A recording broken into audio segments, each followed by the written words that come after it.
What is going on, everybody? Welcome back to the channel. After Sound here, bringing you Splinterlands content every single day. We also stream right here in this channel every Tuesday, Thursday, and Sunday morning, so come by and say hello. All right, guys, I've put off this video long enough. I've hinted and teased it for a while, but let's actually dive into this. And no, it is not clickbait. Allow me to explain.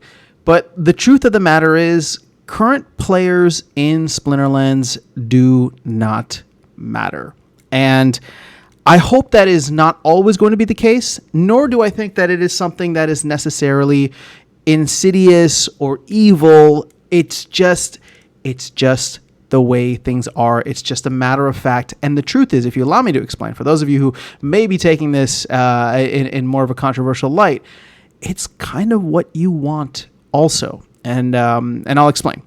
So here we are, right? We're in a position where a lot of folks have left the game or are currently leaving the game. Asset prices are down significantly, and the team has chosen to focus on the player experience, specifically the new player experience, at the expense of working on all the cool features and updates that were talked about for many, many years, right? And things that we even want to see now. But bringing in new players is the only way, and probably the best way, to solve all of the problems of the ecosystem, which is why the team has doubled down so hard on it. And so I look at the position now, I look at where we're at, and I understand why people are leaving. I understand why people are upset. I don't try to talk anybody out of it. All I can do is give my perspective, my opinion. None of this is financial advice, but it's just like, I don't like selling at the bottom or at a low, right? And again, I know that that's more of like a financial or investment kind of mindset, but the truth is, like, I get to overlay that with the fact that I still enjoy playing the game. I still enjoy interfacing with the community here on the channel and on Discord and all that. So it's like, I don't need to just exit for, non-emotional reasons. There are actually a lot of emotional reasons for me to stay, because I enjoy the companionship of it all, even if we're just complaining half the time or more than half the time. But at the end of the day, what it comes down to is whether I leave, whether somebody else leaves. Darkest Night and I talked about this a while ago. If we just left the game, and for all intents and purposes, what's funny is that he did leave the game for a bit, but he's playing Soul Keep now. So shout out to the folks that thought he'd be back for tower defense. If people leave the game right now, it doesn't impact anything at the macro level, in my opinion, right? And here's what I mean by this. If we had a bunch of people leaving out and SPS just keeps bleeding, cards keep bleeding, it doesn't matter, because what the team is focused on is bringing in new players and bringing in new players en masse. So let's say we know that we have, maybe 5,000 real players, right? 3,000 or so in Wild, another 2,000 in Modern. Like, we know that is the case. What happens, and I've talked about this before, right? Like I said, I've hinted at it before. I mean, what happens if 100,000 players actually come in? What if the team is actually successful in accomplishing their goal of bringing 100,000 players in? Well, now, let's make it easy, right? Let's say they bring in 95,000 players, right, to complement or to add on to the 5,000 that are already here. Well, now this game has 100,000 real players, and these new 95,000 players, they outnumber us 20-1 almost, and they're all happy because they bought SPS at less than a penny. They bought Chaos Packs at 30 cents. They bought all the reward cards and whatever at a penny, right? Chaos Legion, or they're buying whatever, Rebellion at the same value that we are in terms of, buying it from the store. So you have 95% of the player base at that point, which is really thrilled about the fact that SPS went from under a penny to 3 cents. Whereas 5% of the player base is still so deep in the red, right? And this is what I'm trying to get at. It's a solution that we all want, but what it does is minimize where we are at right now. This is why I'm saying current players just don't matter. Now, if the team fails and, the project fails, which I hope it won't, and I don't think it will, I have a lot of confidence in the team, then obviously current players don't matter anyway, right? So when you look at both sides of this, it's the same thing. If the project fails, then nothing matters. If the project succeeds, well, then still the 5,000 of us who are here don't really matter in the grand scheme of things. Now, I know I'm being a little hyperbolic in that. A lot of us have collected significant amounts of SPS. So of course we do matter in the future decisions that come down to some kind of decentralized vote from the DAO. Obviously, folks that have been in the community for a while, content creators, whatever the case is, or just pillars of the community. Yes, their voices still matter. I'm not trying to diminish that, but I am just saying if all of a sudden there were 20x the amount of people in the game, the conversation would look much different. The sentiment would look much different. The clamoring for what the team should do next or from here or whatever would look different because we aren't the ones just talking about that anymore. We and all of our problems of the DEC overhang and the vouchers and utility and SPS utility, right? There would be a lot more voices coming in and maybe they would add to ours, but they might also bring in their own ideas. And again, I want to make sure people are grasping the fact that this is 20 times the amount of players that we have right now if we were to get to the 100,000 that the team is targeting, right? So at the end of the day, and like I said, I don't think that this is evil. I don't think it's insidious. In fact, I think it's something that we all want, right? We're cheering for the team to complete this, work on it, and get new players to come into the game.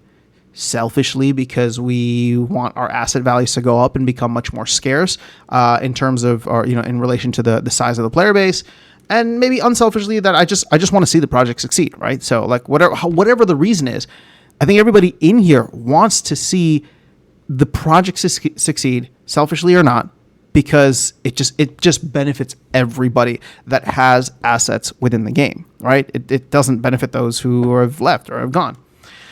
So when you look at it through that lens, this is what I'm trying to get at. And this is why I say, like, I'm not stopping anybody from leaving. I understand, right, if you see opportunity elsewhere, as do I, right? There's a lot of really cool, interesting projects out there. But part of the reason that I'm just going to ride with it is because if I leave now, well, then, a lot of what I did is for nothing. Plus, I wouldn't leave. I enjoy the game.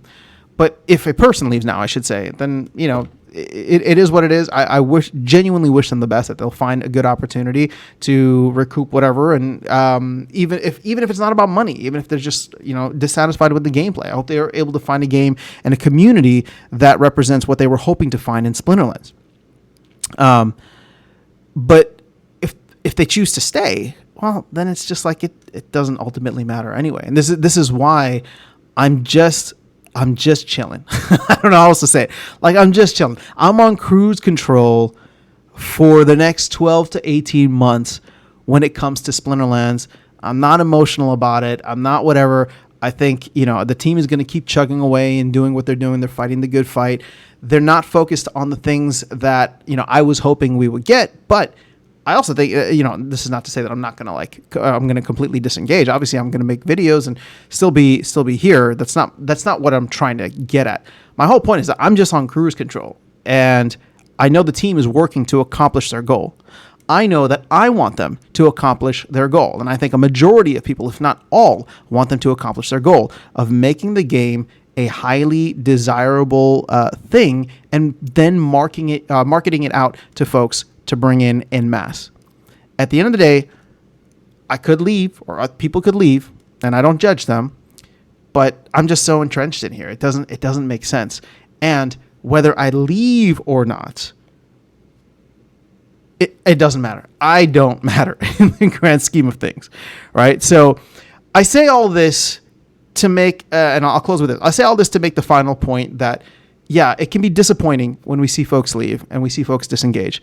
And that's definitely disappointing from a social level, an emotional level, right? To not be able to converse and connect with the same folks, or to think that, hey, maybe they're making the right decision. Maybe I should be doing it too. And that comes down to every individual. You can decide how to operate within that. But for me, it's like whether people leave or not at this point really doesn't matter. I mean, we could drop down, I should say, to 25 people or 100 people in the game. But if the team is successful, it doesn't matter, right? Whether when they start doing their marketing, whether there's 100 players or 1,000 or 5,000, it's not going to matter, right? Because the goal is for them to bring tons of players in. So hopefully this made sense to you. I know I went kind of like rambled in a couple different directions, but that's just my thought. That's why I'm on cruise control. I have a lot of faith in the team to be able to deliver this experience that they've been working so hard to deliver. Obviously, I think what's been frustrating is not just the is the timing of it, not just the timing of it in terms of the length that it's taking, the resource that it's taking, but obviously seeing the market, completely tank. But I think for that part, you can see that it's not just Splinterlands, it's not just SPS. There's a lot of tokens that have come down. Prime is below $10, $9 again, right? You can see Gala's down at 2.7 cents. Solana's down at 140. Like, the whole market is taking a beating right now. And granted, SPS is special in the sense that when, Bitcoin goes down, it goes down. When Bitcoin goes up, it goes down. So, but we all know what's going to drive that. We've seen the decoupling happen several times, as most recently as when Land and Rebellion came out at the end of last year.